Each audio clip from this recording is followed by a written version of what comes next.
South Africa Global is pleased to launch Dalaba Housing Estate. Dalaba Housing Estate is our newest estate located on the Sukuta Jabang Road. You can buy a finished 2 or 3 bedroom house or service plots accompanied with a free fence and gate. At Dalaba Housing Estate, you get to enjoy bituminized roads, gated and fenced properties, solar street lights, water reticulation, public amenities, 1,500 fruit trees aligned in streets and many more. Make a 25% down payment today and spread the balance conveniently for 10 years with GT Bank, EcoBank and Trust Bank. We are talking about the medieval days when there were no exams to speak of. So Greek faculty decided the way for young people to engage in the democratic process is for them to come to the Lumo, for them to come to the marketplace.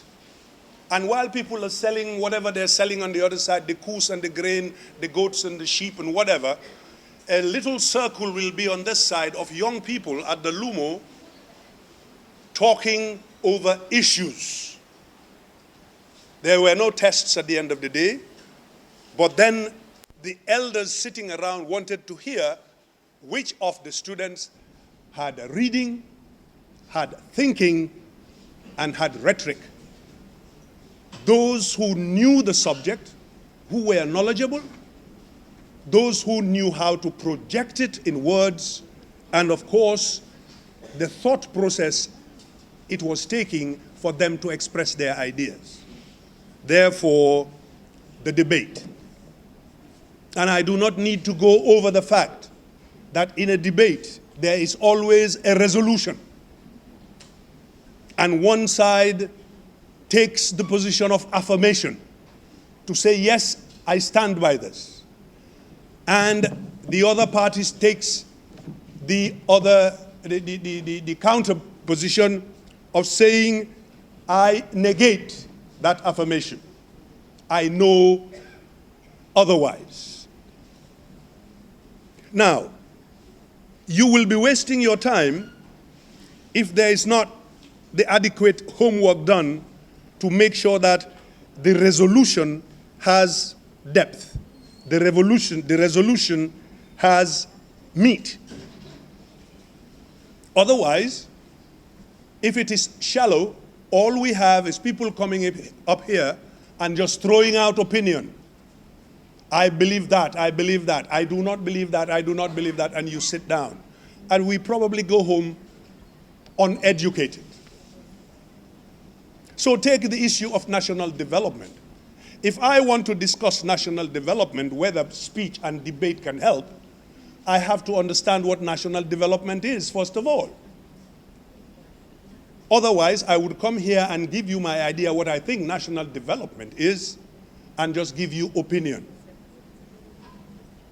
Therefore, in picking resolutions, there must be that element that tests your reason, your speech, and your knowledge. So if I compare national development with a resolution like nuclear energy is the answer to Africa's development woes, or education cannot and must not be free. Now you see that we are talking about a resolution that can drive opinion, understanding, argumentation one way or the other. But we must avoid argument and call it debate. I have a very advantageous position in my office downstairs because behind me, my windows open out into the courtyard, just around the law school. From that window, I have heard, overheard, as a matter of fact, discussions on abortion, sex, mobile phones, divorce, ethnic extremism I have heard over that window. I have heard noise. I have heard hope. I have heard dissent. And I have heard diversity. And I have heard brilliance. Just sitting in my office, quiet as a mole, doing my work, and students come and go. They put benches right under my window, and they go to town. I can write books about some of them right now, and they don't even know I'm listening. They talk and talk and talk.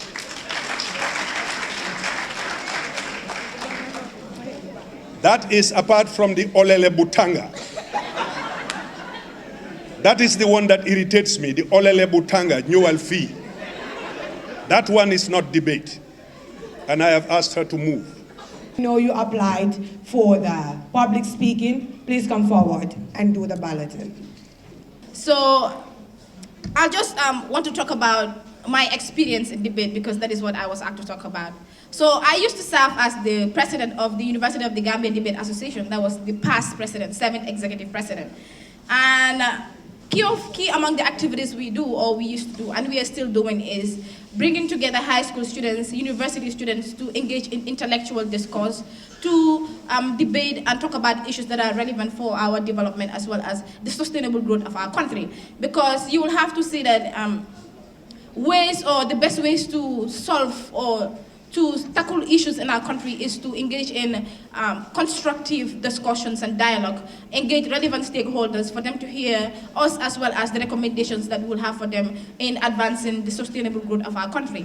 So debate has really taken me to a lot of places, because when I came to the University of the Gambia in my first year, I was fortunate to be the youngest delegate with Mr. Alpha M.K. Law, former president of the Debate Association, Ensa Kinte, and former SU president, to Ghana, to the All-African Debate Competition, where we did exceptionally well, especially in the public speaking and the debate category. So this shows us that debate has no boundaries, that when you take debate and public speaking, you can reach out to many places, because I never expected to speak on, in the presence of heads of state, in the presence of UN staffs and officials, but it was through my experience in debate and public speaking that gave me the privilege to go all the way to the United Nations headquarters to speak to head of states on issues that are relevant for youth development. So this is to show all of us that debate is a process, and you don't have to come and say, I cannot debate, so I will not really take up this role. It's a process, and when we start engaging in debate, we'll see how we have developed in our public speaking, persuasion, and interactive skills. So last year, we organized the 7th debate championship.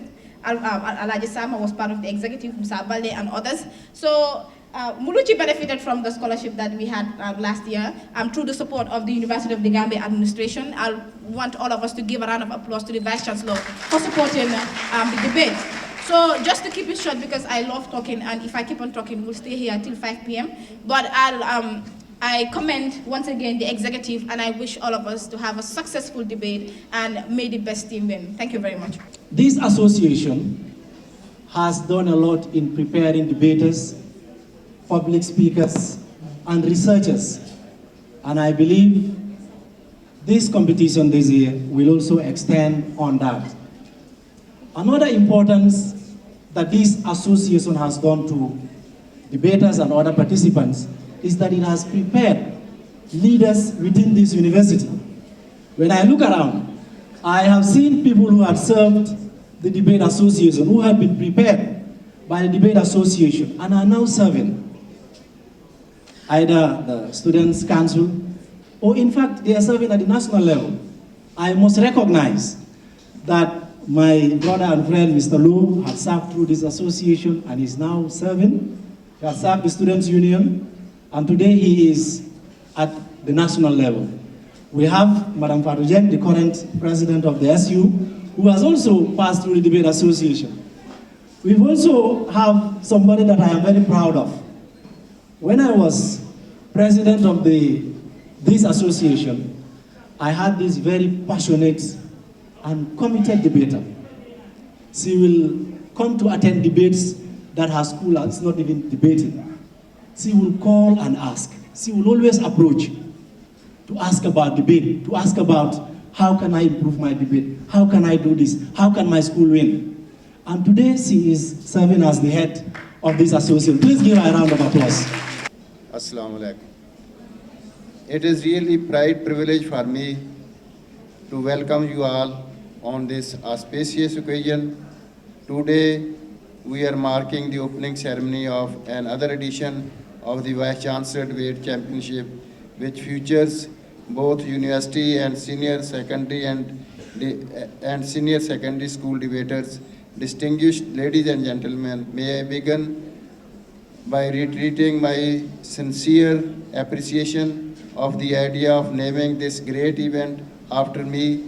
I commend the organizers for not only the name but also the sustenance of this knowledge growing, generating avenue.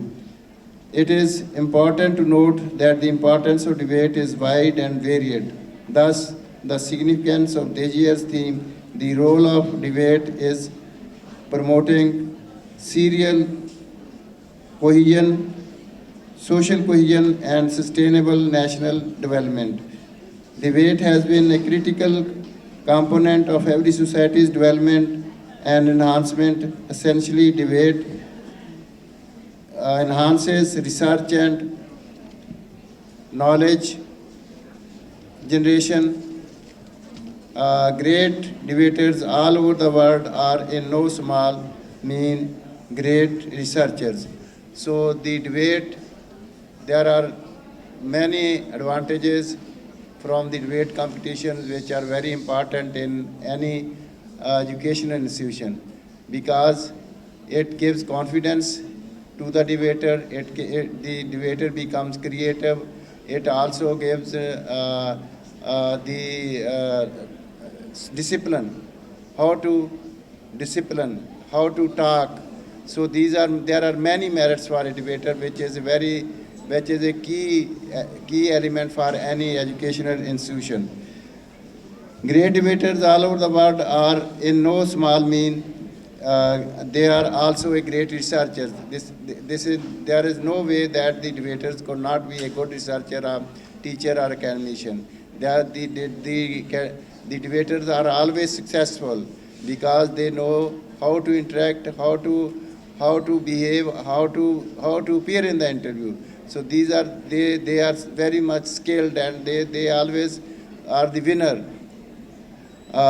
Additionally, debate promotes critical thinking among debaters, which is an indispensable component of quality education. This is because a debater does not only win a debate by his or her eloquence, but has to factor in and utilize much more skills within the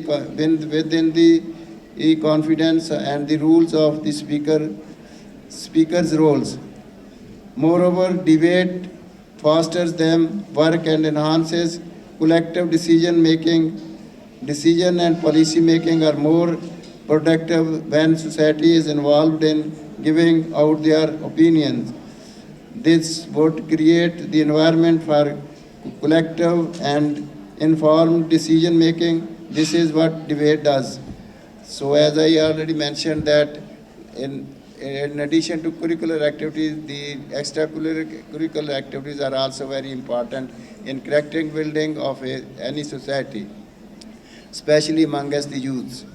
Ladies and gentlemen, as a token of appreciation and a way to promoting debate, my office, as usual, will continue to offer 100% tuition waiver to the winners and 50% to the first runners-up, as I announced.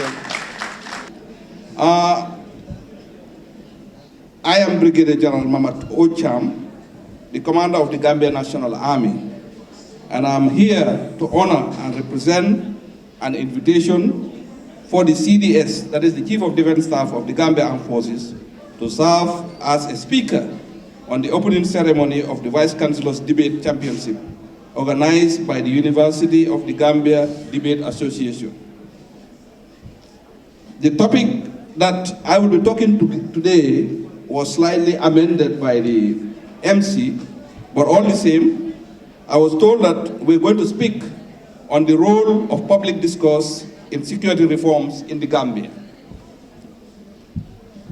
This is important and relevant. This is an important and relevant topic which cannot be overemphasized at this juncture in our country, as the Gambia is going through some fundamental and comprehensive institutional reforms and transformations, of which the security sector is at the center stage, in order to enhance democracy, the rule of law, and respect for human rights. In promoting peace and security in our country and in our various societies. Now, just to bring you to what the theme of the day is, it is the role of debate in enhancing social cohesion and sustainable development. And I believe he has actually touched on the theme as well. So a round of applause to the, yes, Army Commander. Now, for the history of sexuality education, it began in Sweden in 1955 in the Western Europe, after which it exploded to other parts of the Western Europe. And then in 2003, sexuality education became a mandatory subject matter for primary and secondary schools. So the importance of sexuality education, now when it began, the most imperative reason why it started was first for the prevention of unwanted pregnancies, unwanted teenage pregnancies. Thereafter, there was an excursion into another relevant important, which was the prevention of STDs, sexually transmitted diseases, that sexually transmitted infections. Again, in the advent of civilization and modernity, it had moved further. And as we speak now, sexuality education has encompassed every lecture about our biology, about our relationship, sexism, our relationship with one another as male and female, and a whole lot of others. Now, in my brief summary, because of the challenge of time, I postulated that sexuality education is mandatory now in the western part of Europe since 2003 for secondary and primary school children. Moreover, I told us that it started in Sweden in 1955, and there was a widespread to every part of Western Europe. We saw the importance of sexuality education. That first and foremost, it will help curb the menace of sexually transmitted diseases and infections like HIV, AIDS, staphylococcus, to mention but a few. Again, it will also help us to reduce the rate of unwanted pregnancies, as the research in Europe by Taylor Francis clearly portrayed that it reduced both the rate in teenage pregnancies, the rate in abortion, and also the mortality in the cause of abortion. Again, we have seen that sexuality education has encouraged us as young people, as youth, as teenagers, and as fellows of the academia to move on. As a final note, sexuality education is not a floodgate for every one of you to go out and have sex. Thank you very much. We have key elements in every nation that has to go with good governance and development. In order for a nation or a particular organization to develop, there is a need to have good governance. In order for us to have good governance, the people must be ready. Those governing us, those that are on the top table should also be ready to listen to what we the people, or to the people, what they have to say. It has always stripped to our minds to encompass full respect of effective participation, human rights, and the law and the rule of law. Good governance has in a row can be in 3 terms as in giving its definition. 1, you can have the effective collaboration. 2, we have performance orientation, and 3, you have openness, transparency, and integrity. Key elements of good governance in the country or in an organization. 1, we have the rule of law. In a country or an organization to progress or to be developed, they need the key term, that is the rule of law. Believe me when I say without the rule of law, no country or an organization can really develop. Transparency is also a very important thing. In order to show your people, or in order to give a very responsive attitude to your people, you need to show them transparency for them to believe and know that you are really putting in efforts to have a better government. Responsiveness also is very important. You need to be ready to respond, that is to be responsive to your people. And also equity and inclusiveness. As a whole, or as a government or an organization leading a particular group, You need to include your members in order to take a decision on their behalf. Have a section of people that need to contribute or give their ideas in order or in any section that you need to govern or rule over them. You also have accountability. Be ready to accept the fact that you will be accounted. In transparency, when things are transparent in your ruling, believe me, when it comes to accountability, there is no problem. And also we have participation from both sides, that is the ruling party or the minority or anything that has to do with your rule needs to be participating or take part in your development. Thank you. And I start with priority. Priority simply means something that you think is important than all the other things, or something that you place above the relevance of all the other things.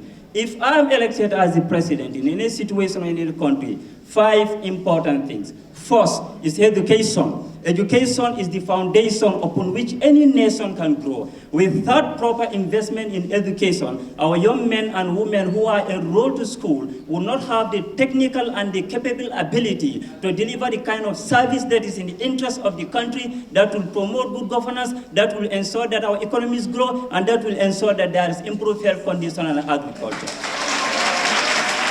The second issue is agriculture. Ali Mazrul, a professor from Kenya, one time said that Africa produces what it does not consume and consume what it does not produce. If we are to ensure that there is investment in agriculture, 3 policies are very important. First, the farmers must be equipped with technical skills to ensure that we practice modern agriculture. There must be mechanization in our agricultural system, not that primordial way of agricultural practice where farmers will be stunted and stumble and stall in the field, cannot produce their market. That is not a very good thing. The third issue is investment in science and technology. In this way, I've identified 2 main issues. The first issue is there will be investment in vocational skills. Today, the Chinese are present everywhere in Africa, building our roads, constructing our infrastructure. We think that is not a way that will allow Africa or any other president to realize our potential. Today in the Gambia, you have the Islamic conference that is yet to be launched in this country. The construction is done by the Indians. What happened to our young Gambian civil engineers? What happened to young Gambian people who are owning companies and can be very good people in that area? The other issue is economic reform. That is, I'm going to create an environment that will allow that there is a reasonable tax regime. I'm going to create an environment that will ensure that financial support is given to young entrepreneurs. Also on the economic infrastructure, we are going to have improved wages for workers, that is the condition of employees, and other issues. The fifth one is improved healthcare. That is the basis of growth. No president, no person can develop, can grow, deliver service if your healthcare system is not good. Healthcare system, we are going to ensure 3 main issues. First, we give chance for young men and women in this country to go to the medical school and learn equitable and the healthcare services. 2, we are also going to ensure that there is access to healthcare facilities all over the country. Those in rural Gambia, in Basia, in Pakalindi, in whatsoever the case may be. Those in rural Gambia. Thank you very much, Mr. Chairman. Thank you. And that topic was, assuming you are the president, what 5 things will you prioritize and why? I believe he did justice as well. So that was the 3rd speaker. Like I said, we're just getting started and we have more in store. Who got the 4th number? Champion. All right. We are ready for another one. And his question was, what are the factors leading to Africa's underdevelopment? Again, what are the factors leading to Africa's underdevelopment? A round of applause for my champion. If you are ready, your time starts now. My name is Omar Champion Cham, and the topic is, what are the factors responsible for the underdevelopment of Africa? I'll obviously give a short definition of the key terms in my topic. Factors refers to reasons, and responsible means what leads to, and underdevelopment refers to what is not developed enough, and Africa obviously refers to the 54 countries of our continent. So I'm going to talk about 4 key issues. Firstly, bad governance has been leading to the poor development of our continent, which we may call underdevelopment. for the reason that the leaders that we elect into office do not bring in policies that represent the interests of its people. For the simple reason that instead of knowing what are the problems on the ground and we find solutions to them, they normally occupy these positions with their own drives, their own mental faculties leading them to where they want to get to. So the principles of good governance, such as democracy, fundamental human rights, rule of law, have not been observed. Secondly, our poor historical record has served as a very, very detrimental factor that has led to the underdevelopment of Africa. We all know that there's a big gap between Europe and Africa, between America and Africa for so many reasons, but one of the reasons that have really sufficed is because of our poor historical record of colonialism and slavery. Whereas centuries ago, our young people have been taken to Europe and America to work on their plantations, leading to brain drain and to limitation of the form of energy we have in our continent, thereby leading to underdevelopment. Thirdly, corruption, which has now become a tradition in Africa, has also served as a factor for our underdevelopment. This is because public officials have always have the guts to actually abuse their public offices for their personal gains or for the gains of their families. Even in the report that has been seen so far at the Janet Commission, we've known and discovered that the Excellency, the former president of the Republic of the Gambia, Yahya Jammeh, has been known to be a looter of our economy, an embezzler of our economy, and someone that degraded the economic muscles of our nation. And this is one of the reasons our country can go.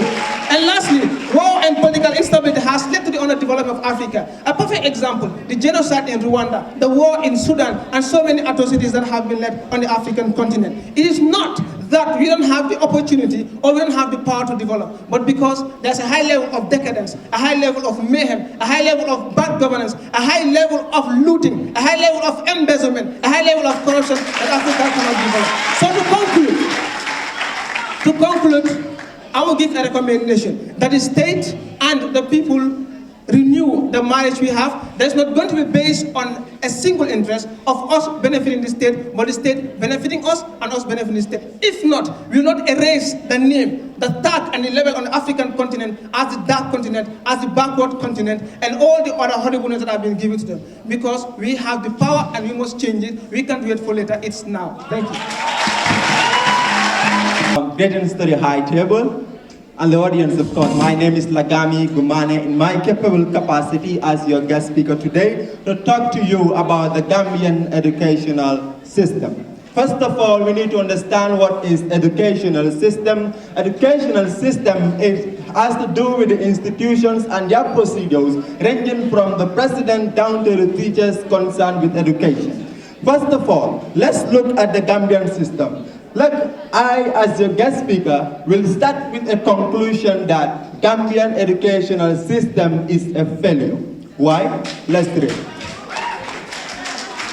The Gambian educational system, it is not preparing the people it's supposed to serve, who are the students, for the future. Why? Let's look at our history for an example. Our history in classes are not written by even Africans, but written by other Africans or other people. So how can the history of someone be written by another person and still be consumed by that particular history? Let the Gambian people write our history, then we will consume our history. Look at digital. Look, as far as you're concerned, as far as the 21st century is concerned, technology is the future. But look at our educational system. We have 0.1% usage of technology. The only technology we use in our educational system is the projector, and which is a failure. We need to use, other than the projector, we need to use different mechanisms in order to uplift our educational system, and not just the projector to connect the laptop on and then present to, as the lecturers always do. So another system that fails us here is the M&E procedures. When I say M&E, means the monitoring and evaluation system going on in the Gambia. How is it done? One may ask yourself. In the Gambia, for instance, if we are going to lose that senior secondary school, we are going to inform you that by so and so day, we are going to monitor your school. So obviously, if you inspect or inform a particular school that we are going to monitor you, they will prepare, they will brand their school, so that whenever you come to see the good thing and not the bad thing, you should run away from that. The system should run away from that. We should suppress schools with monitoring and evaluation system. Suppress schools so that you will know what is really happening in the school and know what they have prepared for. So, one last thing I need to put here is our educational system, more especially the university level, is the business center and not an educational center. Look at our University of the Gambia. Look at the price or the tuition fees of the University of the Gambia. High enough that even students or citizens of the Gambia cannot even afford. That is a business center and not an educational center. The bureaucracy is too much. Look at brains. Thank you very much. Terms and conditions apply. Wait, this is the best part. We are giving a discount on outright payments. For more information and exceptional service, please call our office line on +220 4410 Better still, call us on mobile or via WhatsApp on +220 376 2333 or +220 776 2333. You can also visit our website on www.tafafricaglobal.com. TAF Africa Global. Our experience is global. Our focus